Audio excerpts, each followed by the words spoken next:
Bonsoir à tous, bonne année 2023 et bienvenue en ce top des séries 2022. Si vous n'avez pas vu le flop, je précise vite fait, je ne fais pas un listing des meilleures séries sorties en 2022, mais de ce que j'ai préféré dans mes découvertes de cette année-là. Parce que c'est ma chaîne et que je fais qu'est-ce que je veux. Et accessoirement parce que j'ai beaucoup trop de trucs à découvrir pour être à jour sur l'actualité. Et là encore, je précise, c'est un top majoritairement subjectif. J'ai des arguments, mais ça reste des avis personnels. Donc, pas la peine de venir critiquer parce que j'ai pas parlé de telle ou telle série, ça ne sert à rien, de toute façon je vous écouterai pas.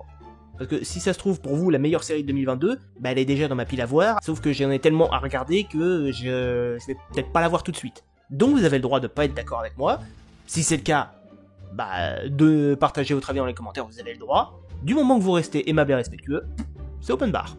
Sur ce, bonne vidéo à tous.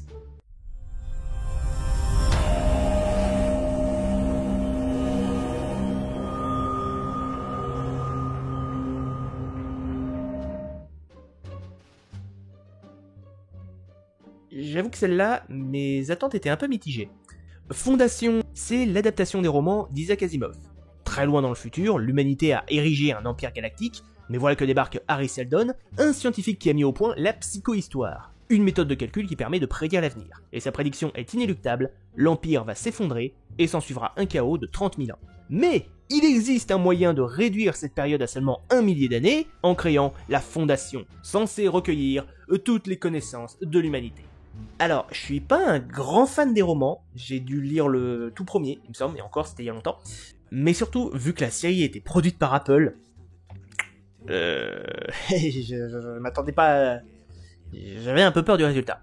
D'ailleurs, pour les aficionados du bouquin, c'est pas une série qui est fidèle à 100%.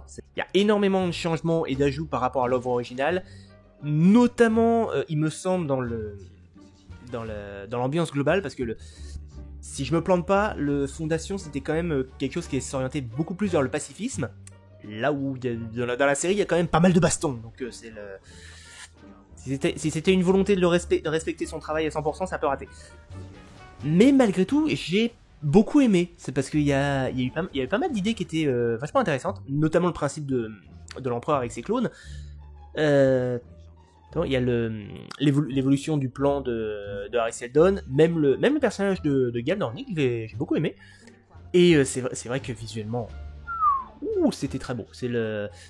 Quand tu vois la Terre avec l'espèce d'ascenseur spatial, tu fais oh putain, c'était beau. C'est vraiment visuellement c'est magnifique. D'ailleurs, le générique de Fondation est probablement un des plus beaux que j'ai jamais vu. Je l'ai vu une fois, j'ai fait oh, ok, ça m'a cloué sur place. Si je notais les séries sur la beauté de leur générique, je pense que Fondation aurait littéralement éclaté tout le monde. Mais en même temps, il y a quand même des passages qui sont assez pénibles. Il y a des personnages qui arrivent à prévoir l'avenir. Tu fais... Ouais, c'est quand même une série qui est censée être pro-science et pro-mathématiques, donc quand t'as des jeux, quand t'as des trucs un petit peu surnaturels comme ça, tu fais... C'est pas très bien, c'est assez moyen comme truc. Et il y a aussi de grosses ficelles scénaristiques, du genre, sans aucun spoil, l'espèce de sanctuaire de la planète Terminus, dont personne ne sait d'où il vient. Sauf que quelques épisodes plus tard, tu comprends d'où il vient. Et en fait, t'es juste en train de me dire, vous vous foutez de ma gueule, personne s'en est rendu compte. Il y a aussi, bon là c'est assez personnel, le fait est que normalement les bouquins traversent plusieurs époques, je crois qu'ils doivent traverser plus d'1 millier d'années quand même. Et chaque époque a son protagoniste principal. Et là visiblement ils ont l'intention d'en garder plusieurs, mais qui restent les mêmes tout du long. Et autant pour certains, comme l'empereur, bon bah il se clone donc c'est compréhensible. Le Seldon aussi, c'était acceptable. À partir de Gale Dornick, tu commences à faire... J'aime bien le perso, mais ça commence à tiquer un peu. On peut encore l'accepter en étant gentil, mais par contre à partir de Salvor Hardin, tu te fais non là vous abusez là quand même. C'est censé être chaque époque a son héros, donc arrêtez de garder les mêmes quoi. C'est chiant. Mais globalement, ça reste une très très bonne surprise. Et du coup, bah j'attends la suite. Mais après, je peux comprendre que tout le monde n'en sera pas fan.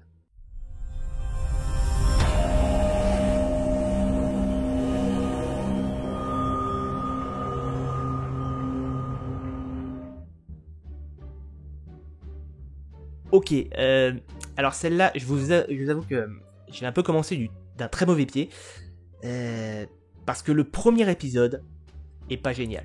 Il s'agit d'une comédie centrée sur la vie de Steve Bonnet, un pirate qui a réellement existé, et de ce qu'on en sait, était un bon gros boulet. Du coup, faire une série comique sur lui, bah... legit. Et vu que c'est une série de Taika Waititi, qui a fait qui est notamment responsable de What We Do in the Shadows, qui est une série que j'adore, et si vous la connaissez pas, je vous invite très fortement à la regarder. Du coup, c'était bon signe. Mais le premier épisode est pas génial. Les blagues sont pas drôles, les premières intrigues étaient poussives, prévisibles et assez chiantes. Et franchement, j'ai terminé le premier épisode et je me suis dit, j'ai pas envie de continuer en fait. C'était pas un niveau que j'avais pas envie de m'infliger un niveau aussi bas. Du genre, le plus mutin des matelots, celui qui a vraiment l'air d'être l'antagoniste de la série, du moins dans le premier épisode, il zozote. Ouais, c'est à ce niveau-là. Mais je me suis quand même dit, allez, fais un effort, regarde au moins l'épisode 2, et si vraiment c'est toujours aussi pourri, t'auras le droit d'abandonner. L'épisode 2 est à mourir de rire. Je sais pas ce qui s'est passé pour le 1. Peut-être qu'ils ont un petit peu galéré à trouver un équilibre entre l'humour et les passages assez dramatiques. C'est vrai qu'il y a des moments qui sont assez sombres quand même pour plusieurs personnages. Là, c'est des passages assez sombres, voire même limite traumatisants. Alors que pour le reste de la série, bah, l'équilibre est parfaitement dosé. Donc je sais pas, peut-être... Il y a eu un problème pour le premier épisode, mais je sais pas pourquoi. Même le matelot qui zozote, il s'appelle comment déjà ? Black Pete, voilà. Il est pas juste montré comme l'antagoniste. Il a ses côtés emmerdeurs, bien sûr, hein, mais il évolue. Il arrive même à devenir assez touchant par moment. La plupart des persos évoluent en fait, hein, c'est d'ailleurs. Et toujours dans le bon sens. Bon, par contre, je tiens à vous prévenir, c'est une série avec énormément de romances gays. Sans aller jusqu'à dire que c'est une série LGBT qui va agiter le drapeau de la gay pride toutes les 5 minutes. Non, c'est juste, il y a des amours entre hommes, et c'est pas envahissant, quoi. C'est même touchant pour certains. Et là encore, je m'attendais pas à ça, mais non, ça marche super bien, donc voilà. Après, bon, je vous préviens quand même, hein, si vous n'êtes pas à l'aise avec ça, ça peut vous déranger. Alors, peut-être en point noir, là c'est par souci de réalisme, je trouve l'acteur principal un peu vieux. Pour ce qu'on en sait, Steve Bonnet, donc le vrai, il est mort, il avait à peine 30 ans, quoi. Donc avoir un acteur qui a 50 balais pour jouer son rôle, ouais, non, ça colle moyen là. Mais en même temps, Rhys Darby, il a tellement la bouille d'un Steve Bonnet, c'est-à-dire le mec tellement précieux, qui aime pas la violence, mais qui veut devenir pirate. Il est tellement parfait dans le rôle que... Allez, je te pardonne. Donc si vous voulez vous marrer, je vous invite à regarder cette série, mais ne vous attardez pas sur le premier épisode, qui à mon sens est assez mauvais.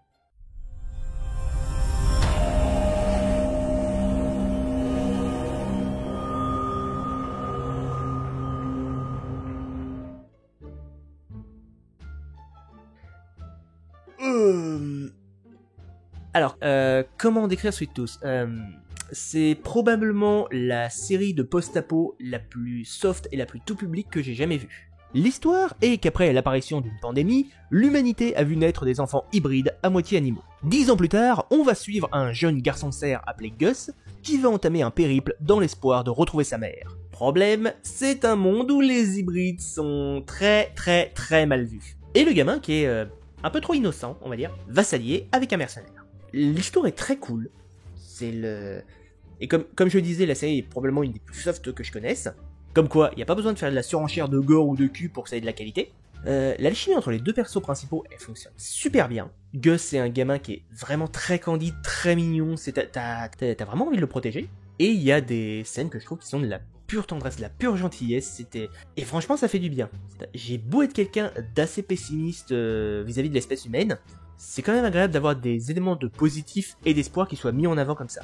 Surtout en ce moment, je trouve qu'on en a vraiment besoin. D'ailleurs, un point qui m'a vraiment particulièrement marqué, c'est les oreilles de Gus. Qui bouge en fonction de ses émotions, mais tout le temps. C'est constamment. Ce qui était déjà un plus grand effort de fait que le Roi Lion live. Si, vous regardez le Roi Lion live, les lions ne bougent jamais leurs oreilles. Quiconque a déjà possédé un chat sait que ce n'est pas réaliste. Après, il m'a semblé voir quelques forts raccords, surtout au début. Il me semble que, sauf erreur, quand Gus est bébé, on voit que ses cornes sont vraiment sur son front. Et quand il devient gamin, elles sont sur le côté. Ok, son crâne a grossi entre temps, mais enfin quand même, c'est un sacré déplacement là. Ah oui, la plus grosse incohérence que j'ai repérée, c'est Gus a des sens surdéveloppés. C'est-à-dire s'il y a une détonation d'arme à feu qui est un peu trop proche de lui, ça va vraiment l'assourdir violemment. Et il y a une scène, je crois que c'est l'épisode 3, où justement il y a plusieurs détonations autour de lui. Non, là ça va. Là ça va, il y a pas de problème. Il y a aussi des éléments de certains hybrides qui font assez petit budget. Là, par exemple, tu vois bien qu'il y a des moments où les cornes de Gus elles sont juste posées sur ses cheveux, quoi. Il a aussi un peu de mal à bouger quand faut vraiment se secouer, en fait. C'est sûrement pour éviter de faire tomber tous les tirailles. Et par contre, tous les enfants hybrides, ceux qui sont en arrière-plan et du coup ceux sur lesquels on se concentre pas, ils font fake, hein. Donc ça pêche un peu niveau effets spéciaux, mais pour le coup ils essaient vraiment de le cacher au maximum. Et là, je pense que d'ici la saison 2, ça devrait être majoritairement gommé comme défaut. Et je pense qu'ils ont intérêt à faire vite pour la saison 2, parce que s'ils ont l'intention de garder Gus enfant, les enfants ont cet inconvénient qu'ils grandissent assez vite. donc s'ils veulent le garder enfant, il va falloir qu'il se grouille. Donc je pense pas que la série aura beaucoup de saisons. Par contre, par curiosité, j'ai eu envie de jeter un œil aux comics dont est adaptée la série. Je sais que tous les styles d'illustration ne se valent pas et qu'il en faut pour tous les goûts, mais non, là c'est moche. C'est vraiment très moche. C'est vraiment très moche ce comics. Donc bref, si vous cherchez du post-apo qui n'est ni gore, ni traumatisant, et même plutôt positif, je vous conseille Sweet Tooth.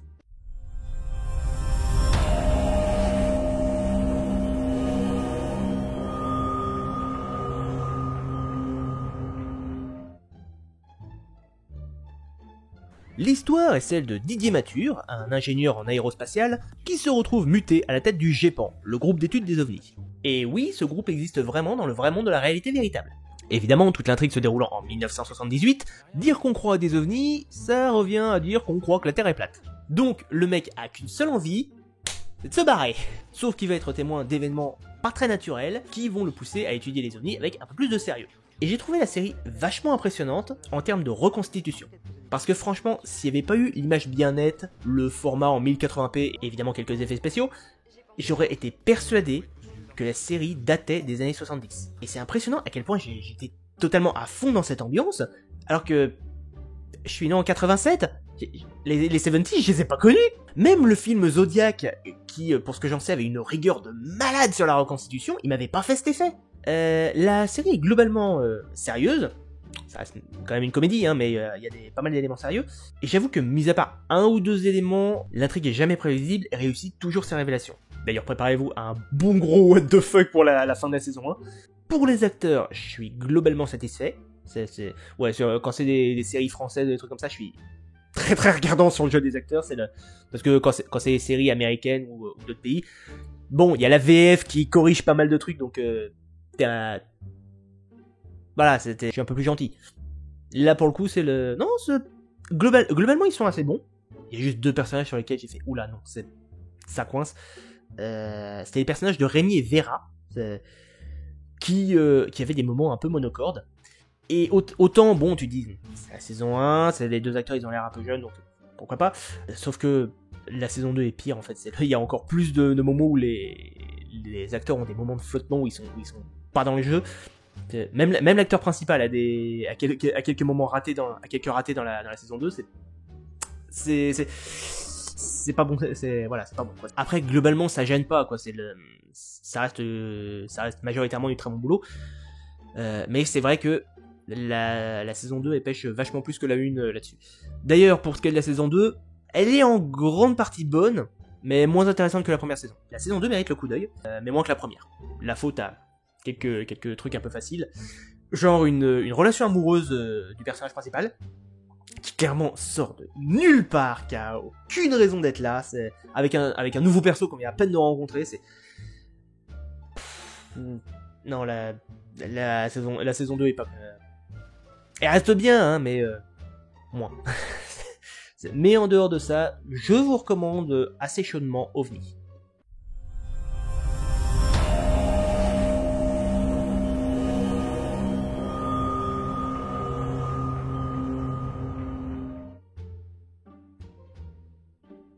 L'histoire est celle de Tadano, un jeune lycéen tout à fait lambda. Quelle originalité pour un manga qui se déroule dans un lycée, qui va par hasard se lier d'amitié avec Komi Shoko, qui est considérée comme la princesse froide du lycée.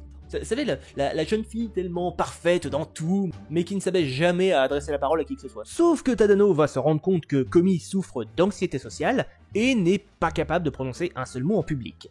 Mais comme le précise chaque épisode, ce n'est pas parce qu'elle ne peut pas parler qu'elle ne veut pas. La série est vachement drôle. Je crois que j'ai eu au moins un fou rire par épisode. Notamment quand il y a Komi justement qui se met à bugger sur une syllabe, c'est proprement hilarant.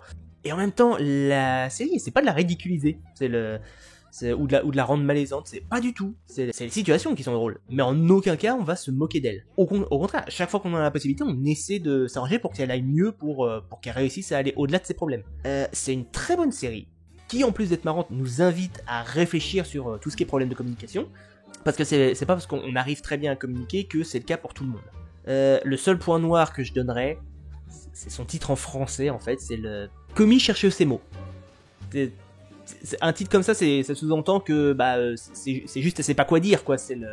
Alors que le titre, la version anglaise du titre qui est Komi can't communicate, Komi ne peut pas ou n'arrive pas à communiquer. Là, ça se connaît mieux à la série. Donc bref, je vous invite donc très fortement à regarder cet animé.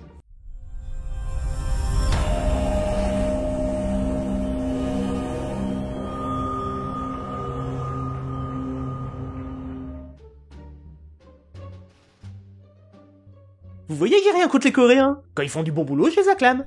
Juvenile Justice raconte donc l'histoire de Simon Sook, prononciation non garantie, une juge spécialisée dans les délits juvéniles, et qui est extrêmement antipathique, notamment considérée comme une juge infligeant constamment les peines maximales.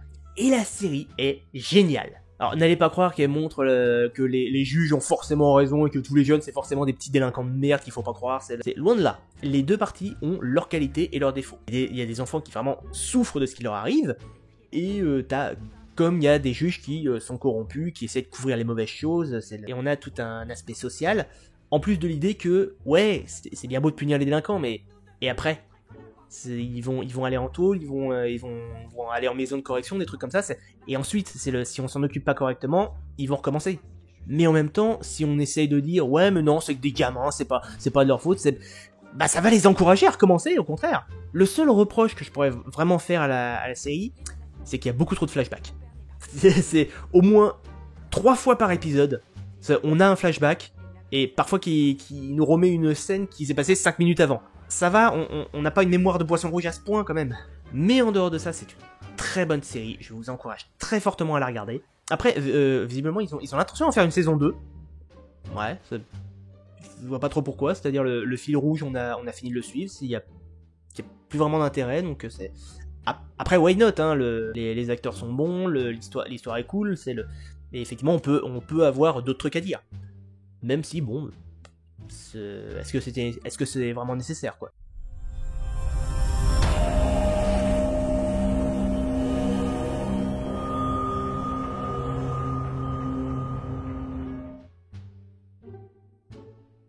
L'histoire est celle de André Merlot, un tout jeune homme qui se retrouve embrigadé dans les services secrets français, au début en tant que stagiaire, pour finalement devenir un véritable espion.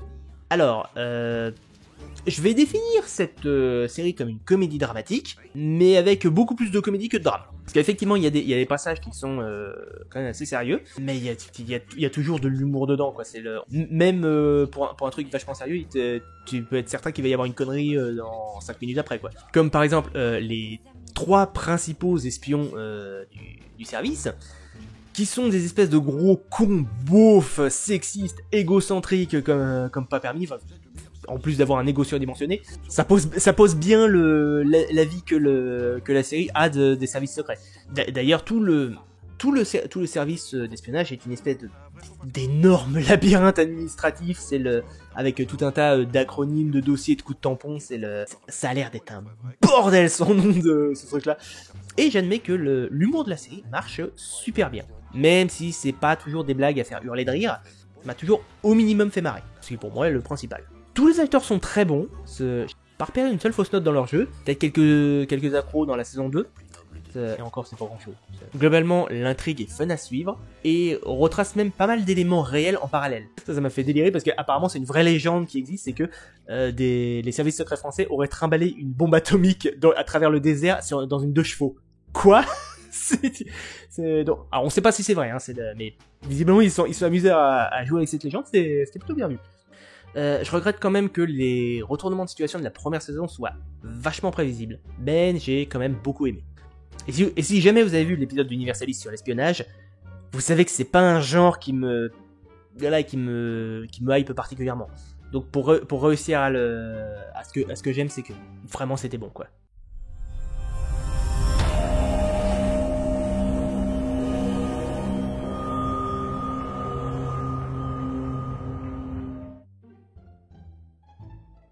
Cette série d'animation nous conte l'histoire de Vox Machina, une équipe type dans un univers de fantasy médiévale, avec l'archère, la druide, le voleur, le barde, le guerrier, etc. Le truc c'est que Critical Role, c'est-à-dire l'équipe qui a créé la série, à l'origine c'est une web-série de jeux de rôle sur table, de Donjons et Dragons. Et en fait, la série est une adaptation de leur toute première campagne. Et laissez-moi vous dire que ça se ressent tout de suite. Si vous avez déjà joué à du JDR, vous savez pertinemment que n'importe quel personnage peut partir en couille à n'importe quel moment. Il y a qu'à voir le début de l'intrigue où t'as toute l'équipe qui est en train de se bourrer la gueule dans une taverne et qui cause une bagarre. Le grand classique. Si dans ta vie tu n'as jamais eu au moins une bagarre dans une taverne, dans un scénario de JDR, c'est que t'as pas fait assez de JDR.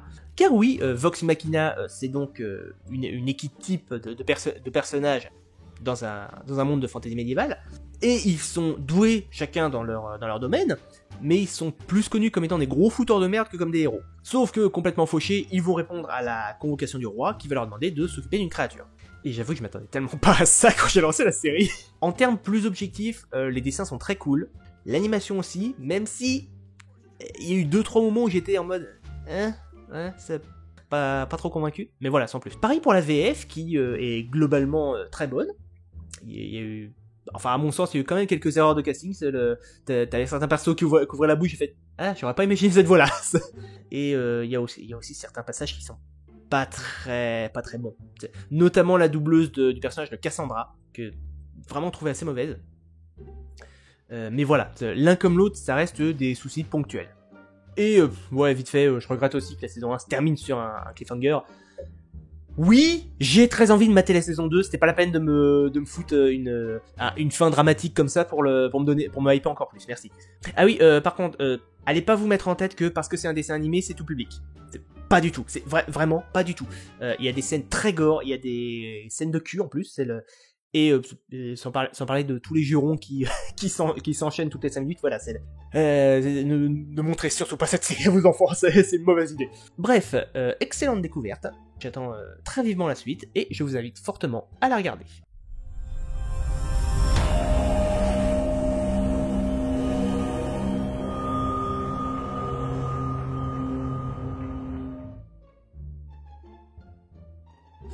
Alors, cette série, je ne l'attendais absolument pas. J'ai vu passer un post dessus sur Facebook, et en voyant le pitch, je me suis dit, ouais, bon, pourquoi pas. C'est une mini-série de 7 épisodes, et étant donné son succès, visiblement les showrunners ont décidé qu'ils allaient faire une saison 2.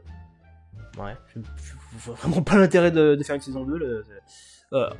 Ouais, moi en général, si vous n'avez pas une vraie raison de continuer à regarder la suite, je vois pas l'intérêt de faire des saisons en plus.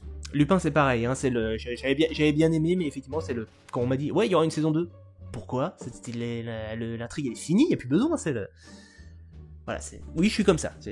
La série nous fait donc découvrir le destin de plusieurs individus dans le Hollywood des années 1950, notamment avec la décision de tourner un tout nouveau film.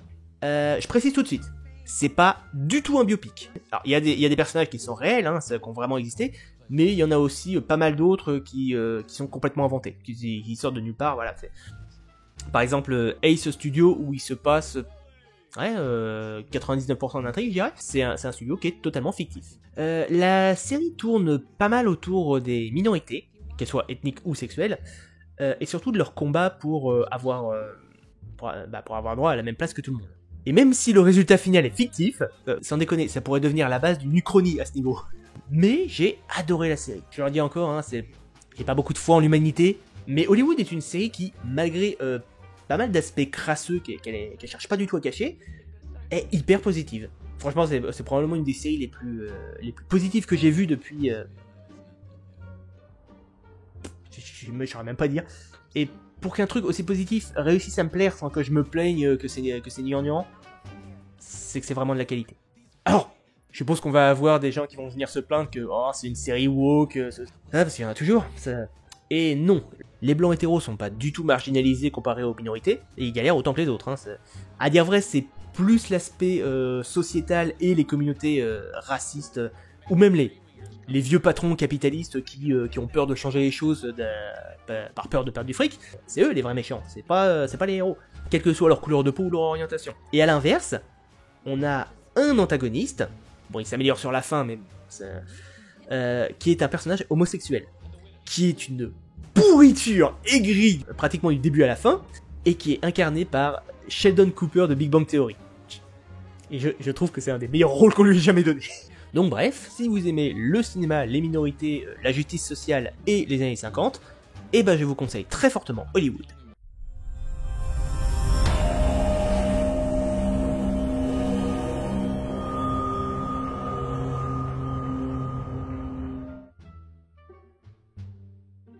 Ok, alors, à la base, je m'attendais pas du tout à mettre une série Marvel dans le top.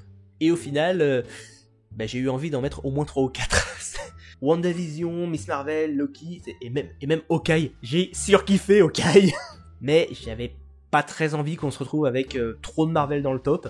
Donc je me suis dit que j'allais garder uniquement celle qui m'avait le plus marqué. Et en l'occurrence, c'est Moon Knight qui a décroché la lune. Moon, lune, humour, ça c'était... Ok, j'arrête.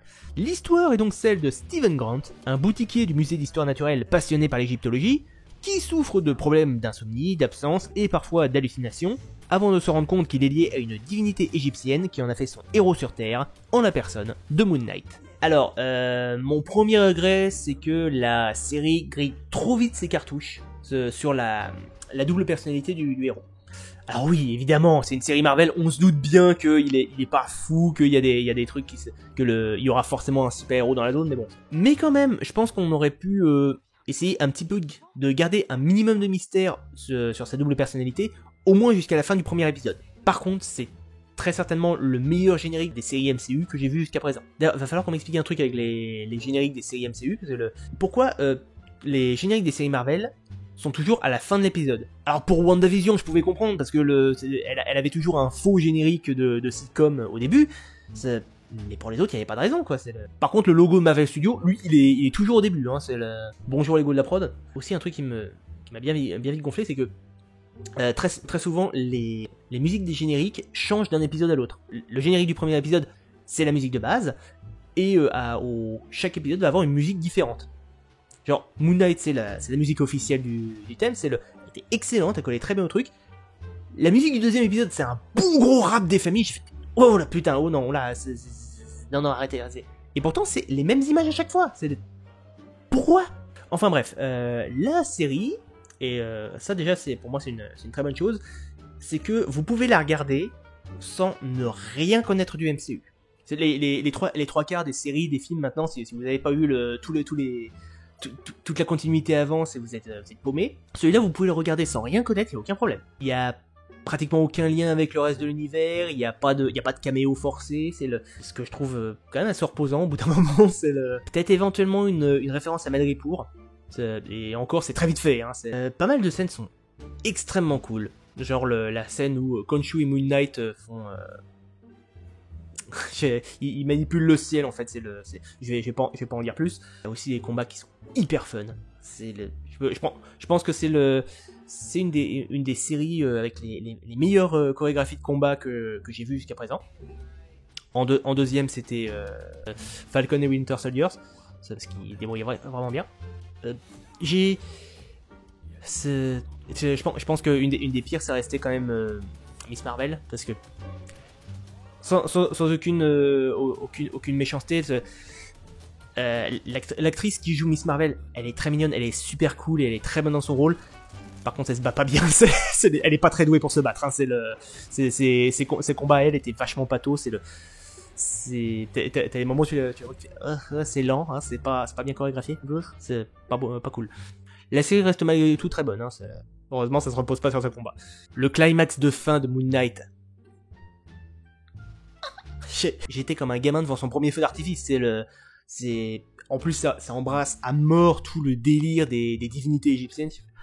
Oh, vous me touchez en plein cœur là. Pardon, moi, un fan de mythologie, je vois absolument pas pourquoi vous dites ça. Non, du tout. Pour ce qui est des personnages, alors, je trouve que Layla est un des meilleurs personnages féminins de la 4ème phase. Peut-être même un des meilleurs personnages féminins de tout le MCU. Elle est badass, elle a des bonnes scènes de combat, quand il y a des scènes de tension, t'as vraiment les jetons pour elle, elle joue super bien, vraiment, limite, j'attends qu'elle ait son propre film, ou sa propre série, je m'en fous, mais mettez-la en avant, j'aime beaucoup. D'ailleurs, le jeu d'acteur, la prestation d'Oscar Isaac est magistrale.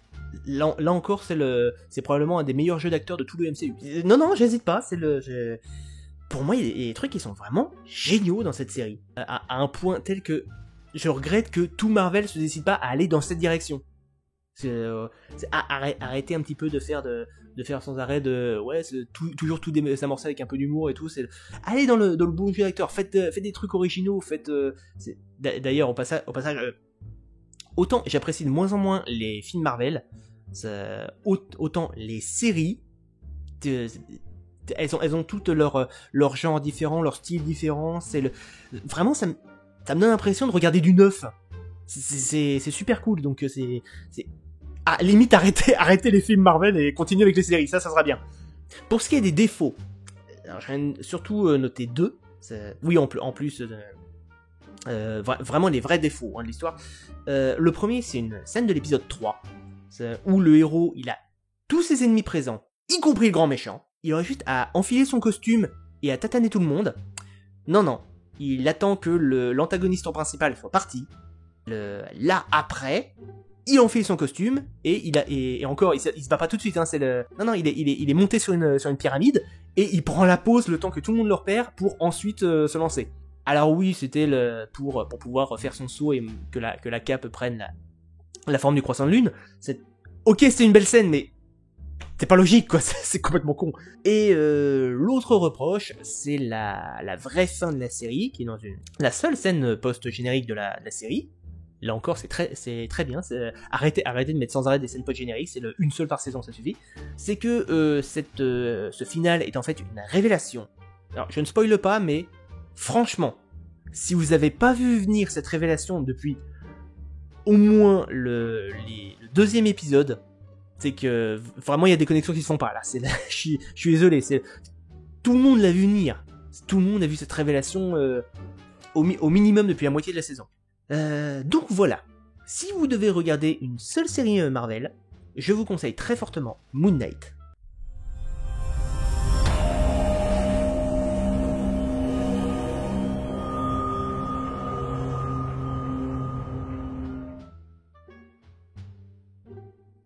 On parlait du Chrony tout à l'heure. Et ben voilà une série qui a plongé en plein dedans. Dans ce monde, les sorcières de Salem ont passé un accord avec les inquisiteurs. On les laisse vivre peinardes, et en échange, les sorcières intègrent l'armée des États-Unis. Et c'est vachement cool. Parce que d'une part, on a toute l'histoire du monde qui a été complètement chamboulée depuis 300 ans, parce que la magie et ses utilisateurs existent et sont officiellement reconnus, ça a permis de se débarrasser plus rapidement de certaines guerres, et en contrepartie, on a les États-Unis qui sont coupés en deux par la concession, qui est grosso modo le territoire des natifs américains, et on a tout un tas d'autres trucs pas forcément joyeux, comme le Spree, qui est en fait un groupuscule terroriste de sorcières qui sont opposés aux accords de Salem, et qui du coup commettent des attentats, avec des sortilèges. D'ailleurs, le tout premier attentat de la série, dans le premier épisode, tu fais « Ah oui, ah ouais, c'est encore plus effrayant que les attentats à la bombe ou quoi que ce soit. » Tu vois ça, tu fais « Oh mon dieu, elles vont fort. » Après, faut pas croire que c'est vraiment les gentilles sorcières de l'armée contre les méchants terroristes. Pas du tout. En fait, les membres du Spree ont des raisons d'agir. C'est pas tous des monstres.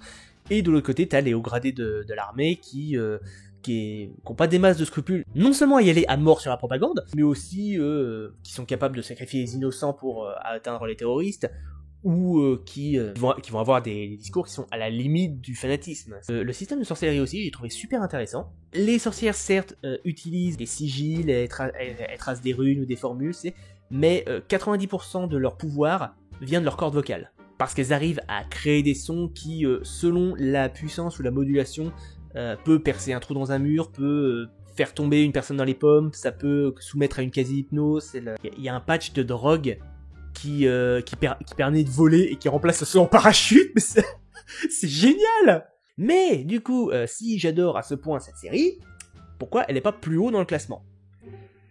Alors, pour plusieurs raisons, quelques-unes mineures, donc comme le fait que les filles sont censées être dans un camp militaire, ça se ressent pas vraiment. Il y a aussi le début de la première saison qui a pas mal de romance. C'est un peu chiant, mais globalement c'est justifié par le scénario.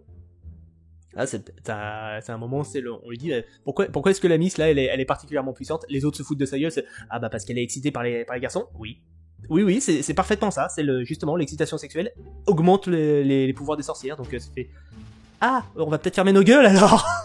Oui, évidemment les héroïnes sont des jeunes filles qui ont autour de la vingtaine quand même, donc ça tourne autour de pas mal de problèmes, de certains problèmes de l'époque, de leur âge. Mais il y a aussi, et plus on avance dans la série, plus il y a de vrais traumatismes. Il y a le fait de perdre un camarade sur le champ de bataille, il y a le fait de perdre une personne qu'on aime, c'est la dépression, ce genre de choses. Donc oui, il y a des aspects qui sont gentillés. La série est ni très gore ni très érotique, mais elle est pas non plus ultra manichéenne, ultra gentille et ultra simpliste quoi. Mais du coup, le vrai problème que j'ai, c'est que j'ai tellement adoré la série que je me suis maté les 3 saisons d'un coup.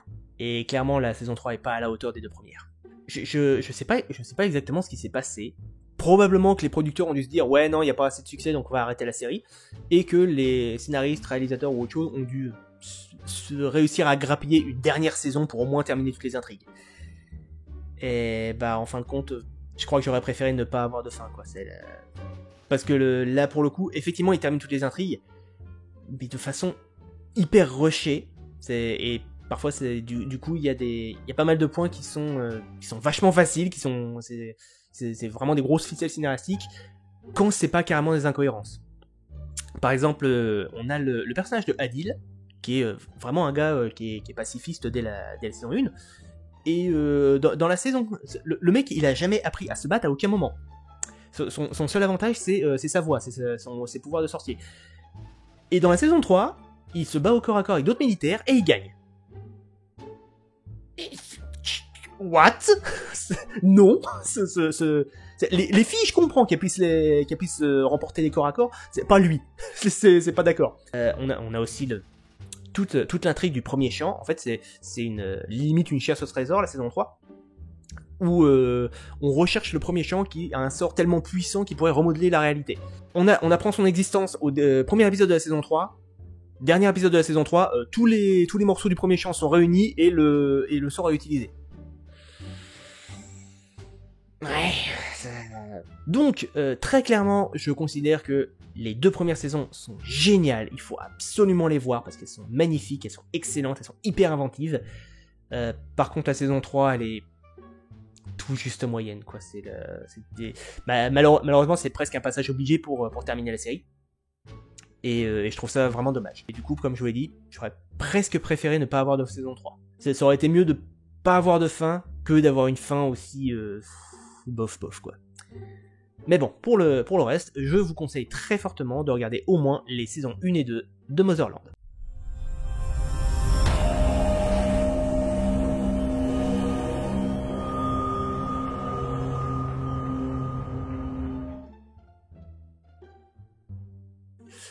Alors, pour l'anecdote, sachez que Hellbound a été ma toute première série de 2022. Le pitch, c'est que, un peu partout dans le monde, il me semble, je pense pas que c'est... Dans mes souvenirs, c'était pas focalisé sur la Corée, des apparitions annoncent à des personnes lambda qu'à telle date et telle heure, elles vont mourir et seront emmenées en enfer pour y être torturées pour toute l'éternité. Et quand la fameuse date arrive, vous avez 3 énormes colosses qui vont débarquer pour vous tabasser à mort avant de vous expédier en enfer. Et cet événement est utilisé par une secte qui a bien l'intention de faire comprendre que si t'es condamné à l'enfer, c'est que t'as commis des péchés, et donc bah, il n'y a pas vraiment de raison de te prendre en pitié. Il y a toute une facette de la série à non seulement à essayer de comprendre cet aspect surnaturel, mais aussi elle a beaucoup plus orienté sur à quel point la religion essaye de s'en servir pour valoriser ses propres intérêts, quitte à devoir balayer quelques petits détails sur le tapis. J'ai beau réfléchir, j'ai aucun défaut qui me vient en tête. Peut-être éventuellement se plaindre du design des exécuteurs, qui font vraiment gros monstres de manga, mais bon là c'est vraiment pinaillé. Ah c'est peut-être, la série se divise en 2 parties. La deuxième se déroulant 5 ans après la première, je crois. Et en fait, pendant toute la première partie, on suit notamment un policier et sa fille. Et pendant la deuxième partie, il n'y a plus aucune nouvelle. Ou alors c'est moi qui avais vraiment pas fait gaffe, mais j'ai vraiment l'impression qu'il n'y avait plus aucune news à son sujet. C'est un peu con quand même, j'aimerais au moins savoir ce qu'il est devenu. Mais sinon, la série reste excellente. J'ai littéralement bouffé toute la saison en 3 jours. Je peux vous garantir que la saison 2, je l'attends de pied ferme, et ça me fait chier qu'il n'y ait pas encore de date. Par contre, je tiens à vous prévenir, contrairement à certaines séries vraiment positives comme Hollywood ou Sweet Tooth, avec Hellbound, dès le premier épisode, c'est bon, vous avez perdu foi en l'espèce humaine. Là c'est clair, l'humain est une pourriture de première, on mérite tous d'aller en enfer. Mais très franchement, je vous invite très fortement à mater Hellbound.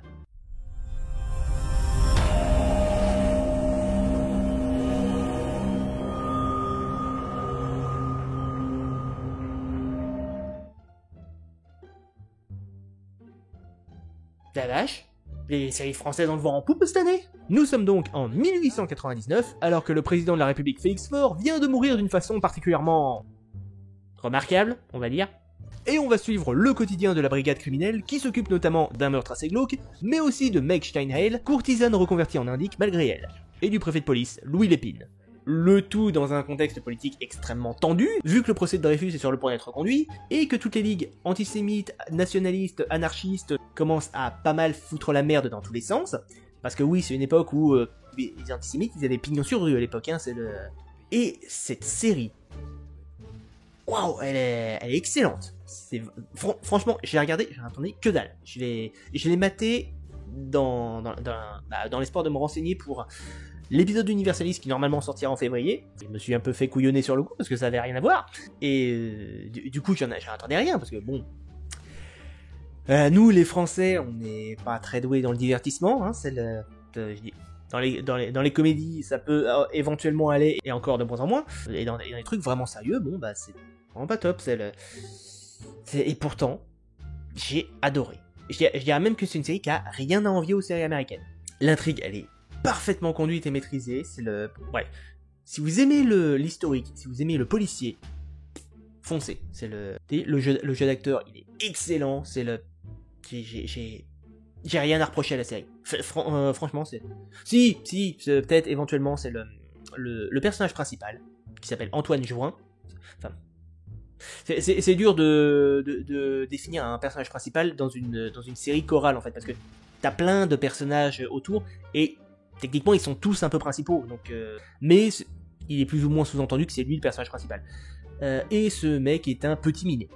Non, c'est pas une insulte, c'est juste il est joué pour être un petit minet. Alors le personnage est intéressant, il a de vraies évolutions, mais bah, tu dis, vous auriez pu prendre quelqu'un d'un petit peu plus charismatique, quoi.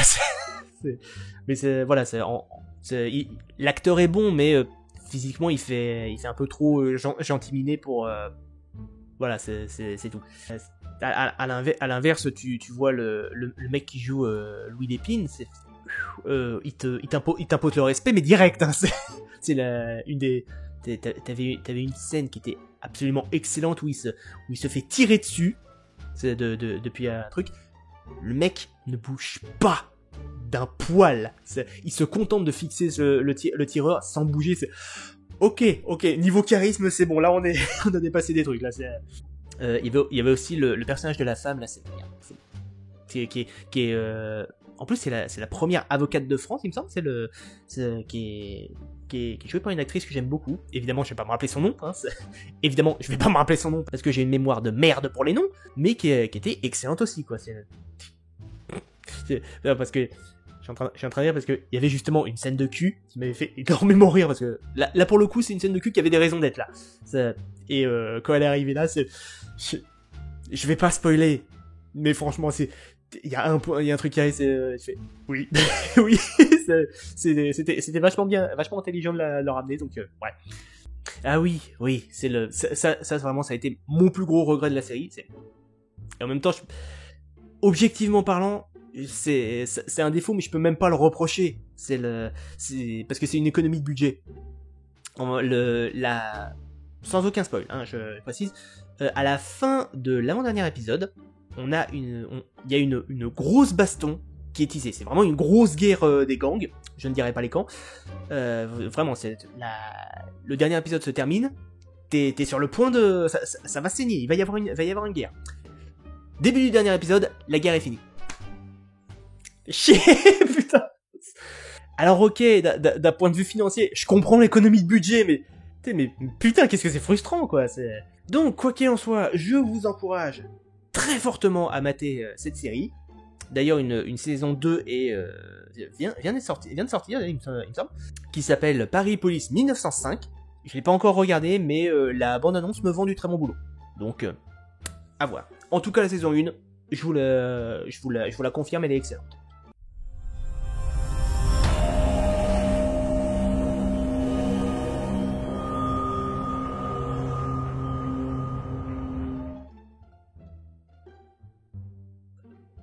Wow! Bordel de merde.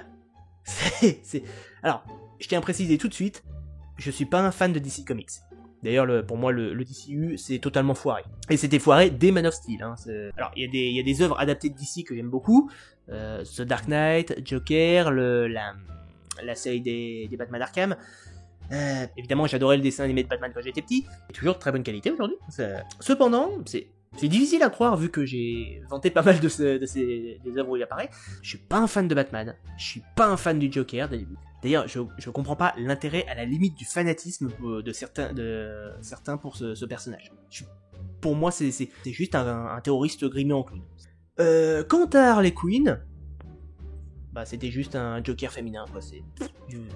Ses origines étaient beaucoup plus intéressantes, par contre. Mais j'ai jamais été particulièrement dingue du perso. Donc, quand une série dédiée à Harley Quinn a été annoncée, je n'avais pas grand chose à carrer, moi. Vraiment, j'en avais rien à foutre. Mais j'avais entendu des bons retours dessus, donc je me suis dit, allez. Au pire, si vraiment c'est nul, je pourrais me servir du flop pour cracher dessus. La série est pas une parodie de DC Comics, mais c'est pas loin, quoi. Vous voyez le traitement qu'ont eu certains personnages, certains super-héros même. C'est ouvertement pour se foutre de leur gueule, quoi. Le pire, c'est le commissaire Gordon. Mais le pauvre, comme il se fait ridiculiser dans tout le truc, je crois vraiment que les scénaristes doivent détester Gordon, quoi. Vu tout ce qu'il se prend dans la gueule, tu as un épisode où Batman lui confisque le Bat-Signal. C'est ce qu'il fait n'importe quoi avec. Donc, l'histoire est celle de Harley Quinn, la fameuse petite amie du Joker, qui finit par se rendre compte que le clown prince du crime n'en a rien à foutre d'elle, et elle décide de monter sa propre équipe et de devenir une super vilaine à part entière, en montant notamment une équipe avec Poison Ivy, Gueule d'Argile, King Shark et Dr Psycho. Et la série est juste hilarante. Je crois que j'étais peut-être pas en continu, mais j'avais au moins 2 ou 3 fous rires par épisode. Parce que même si la série aborde pas mal de thèmes qui sont assez sérieux, voire même assez sombres parfois, ça reste globalement une comédie. Et du coup, comme je vous disais, c'est presque une parodie, c'est parce que ça entame presque son univers de DC Comics. Par exemple, on apprend que Harley était déjà cinglée bien avant de rencontrer le Joker, à tel point tu te demandes quel impact ont eu les produits chimiques sur elle, quoi. Ou Poison Ivy qui était déjà une mutante dans son enfance. Ah, ok, d'accord. Et du coup, ça leur permet de fucker un peu les règles à leur guise. Par exemple, sans trop spoiler, Harley va tuer plusieurs personnages très emblématiques de l'univers de DC. Donc voilà, les Gardiens du Temple, c'est pas la peine de venir chouiner parce que la série joue avec ses propres règles. Oui, comme pour Marvel, il y a un multivers chez DC, bah là c'est un univers où Harley est l'héroïne et a réussi des trucs. Voilà. Donc du coup, oui, la série est très drôle, t'as beaucoup de scènes qui partent dans tous les sens, t'as énormément de répliques qui font mouche, et en même temps t'as des enjeux qui sont assez dramatiques, quelques remarques, notamment sur le sexisme, évidemment, et sur les relations toxiques. Par contre, là encore, je vous préviens, n'allez pas croire que ça va être du niveau de la série de Batman des années 90 et que du coup vous pouvez la montrer à vos gosses. Surtout pas. Ne faites pas ça. Non seulement c'est extrêmement gore et niveau insulte et Black Salah, ça pète toutes les limites, quoi. C'est vraiment pas pour les oreilles sensibles. Ah, et évidemment, là c'est obligatoire, matez la série en VF. Obligatoirement, Dorothée Pousseau est excellentissime dans le rôle de Harley. Elle va à fond la caisse dans tous les délires. C'est le VF à tout prix. Quitte à ce que vous la remettiez en VO après, hein, ça c'est pas... Mais obligatoirement VF. Ah, et même Gueule d'Argile, il a la voix française de Alain Eloi, qui est la voix française de Rick et Morty. Bref, les 2 premières saisons sorties sont excellentes. Et la 3e est prévue pour... début 2023. Ouh, oh yeah. En bref, matez Harley Quinn.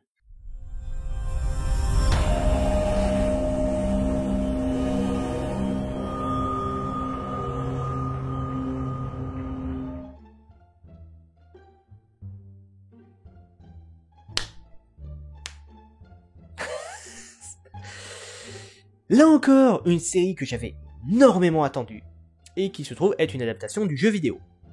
Pour ceux qui ne connaissent pas League of Legends, c'est un MOBA. En gros, c'est un jeu en coopération-compétition, on va dire, où chaque joueur incarne un personnage, un héros de l'univers de Runeterra, et doit s'affronter en équipe. Et donc les champions sont très différents, certains sont orientés sur la technologie, d'autres sur la magie, d'autres sur le corps à corps, voilà.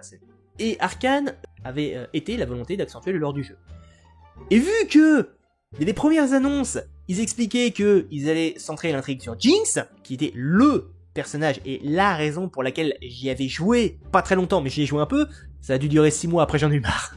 J'étais obligé de mater. L'histoire donc se déroule dans Runeterra, qui est un univers de fantasy quasi médiéval, même si entre les différentes sociétés il y a beaucoup de variations sur l'usage de la technologie. Par exemple, Arcane se concentre essentiellement sur Piltover et Zone, qui sont des cités qui ont quand même une technologie assez avancée. Je crois que les autres sont pas autant avancés. Et donc on va se concentrer notamment sur les personnages de Vi et de Jinx, de leur enfance jusqu'à ce qu'elles soient jeunes adultes, et des chemins différents qu'elles vont emprunter. Et je peux pas en dire beaucoup plus parce que ce serait du spoil. Pour moi, la série est parfaite. Je n'ai trouvé aucun défaut à lui reprocher. Ça a été la 2e série que j'ai commencé en 2022, et je l'ai poncé en 2 jours. Si j'ai pas poncé en une journée, c'est parce que j'ai fini le 2e épisode, il était 2h du matin, donc voilà, fallait que je dorme un peu.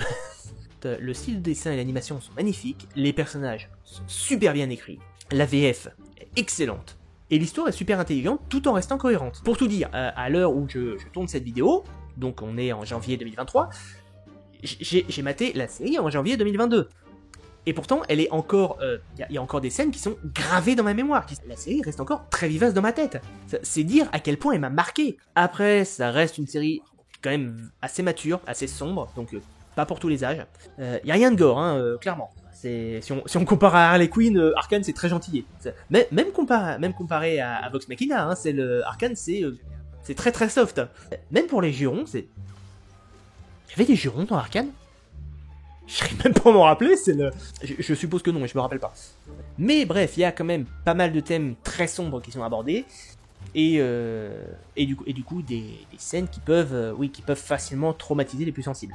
Notamment la fameuse scène de l'épisode 3, hein. Putain, je vous cache pas que j'ai lâché ma petite larme sur le coup. D'ailleurs, ça c'est un point qui est très appréciable, c'est la folie de Jinx. Dans le jeu vidéo, bah, c'était une Harley Quinn, hein, faut le dire tout de suite, elle était cinglée, mais cinglée marrante. Là, c'est vraiment de la folie traumatique, elle en souffre de ses hallucinations et tout le reste. Alors, il y en a eu qui se sont plaints que le début faisait vachement classique, les 3 premiers épisodes faisaient très classique. Oui, pour moi, c'était une manière de poser l'ambiance, donc je le vois pas comme un défaut, en fait. Après, j'avoue quand même que j'ai un peu peur pour la saison 2. Parce qu'elle est extrêmement attendue et à ce que j'ai compris, elle devrait arriver en 2023. La saison 1 a mis 6 ans à être faite. Et quand on voit le niveau de qualité d'Arcane, je me dis, je pense que je préférerais attendre la saison 2 encore 1 an, voire 2 ans de plus, et avoir un niveau de qualité au moins égal à celui de la saison 1. Là, le voir arriver en 2023, j'avoue que j'ai un peu peur que ça se répercute sur la qualité. Pitié, me faites pas une deuxième Motherland avec Arcane, je pense que je vais vraiment pas aimer. Bref, Arcane League of Legends, et ça me surprend de la part d'une série basée sur un jeu vidéo aussi toxique et répétitif, c'est la série la plus belle, la plus intelligente et la plus cool que j'ai pu découvrir en 2022. Alors clairement, si vous ne l'avez pas vu, foncez, c'est une priorité. Voilà, on en a terminé avec le top des séries de 2022. Je vous donne donc rendez-vous normalement la semaine prochaine pour les flops et les tops des films de 2022. Sur ce, je vous souhaite une excellente soirée, bonne année 2023, et à bientôt à bord de l'Universalis.